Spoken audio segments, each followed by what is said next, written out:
Well, some may consider today the unofficial start of summer, but technically, as far as weather is concerned, the beginning of May was the unofficial start of our summer pattern. So we just from there have been going up in temperature and storm chances as well, each and every afternoon. Today, no different. We're still talking about showers, thunderstorms, a little bit more isolated in nature, though. As we've gone through the holiday weekend and now into Memorial Day, the rain chances have steadily decreased, but not to say that there won't be a few more to get through. As far as where the rain bands sit with Alberta at this point, still well to the south, but you can tell it's only a matter of time before all of that makes its way up to us. We'll get to that in a minute, but first let's talk about our pattern over the next few days with the future track.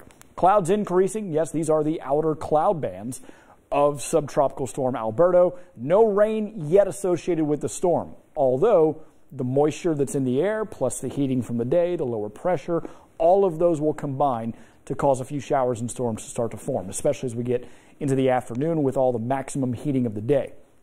They will dissipate overnight, and then for Tuesday, that is the better day for cloud coverage and showers and storms that are a little bit more directly associated with Alberta itself. In fact, the center of circulation is still set to move somewhere near Paducah. It's likely going to be just off to the east, but you can see the heavy rain that's going to come in a small centralized area. This is not going to bring widespread rain to our region, the bluegrass, eastern counties.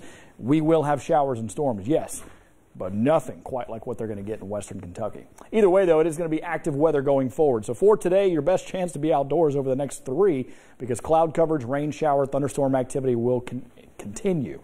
Now, 80 degrees will still be the threshold. We're going to be above that for pretty much every day going forward. Overnight, temperatures in the upper 60s, if not even the low 70s. Means it's also going to be pretty muggy out there as well. Let's talk more about Alberta, though. It is center of circulation just south of Panama City right now, eventually moving north-northwest, so it could make a run for Pensacola, but I think it's going to be a little bit closer to Destin as far as where that landfall occurs.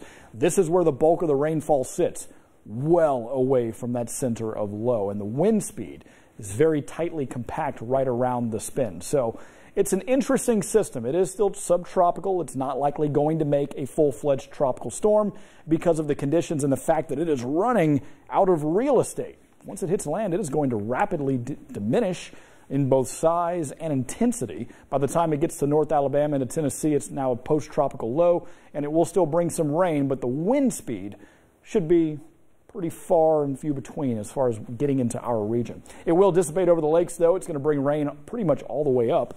But the area that will get the most, obviously, is right there along the coast and kind of getting into southern Alabama. So you're looking at 6 to 10, almost a foot of rain. That is impressive for a storm that's coming in this early. And then as it moves north, you see the area of rain, the swath that we're going to get is going to be in that 2 to 4 inch rain, and mainly near Paducah. Everything else in our region, just a few showers and thunderstorms.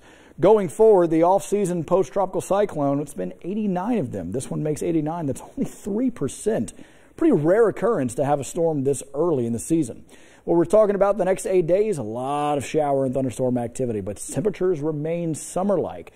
Keep in mind that if we keep 80s going all the way through the end of the month, that will be a new record for the most number of 80-degree days in the month of May. It has been hot, but it's also been stormy.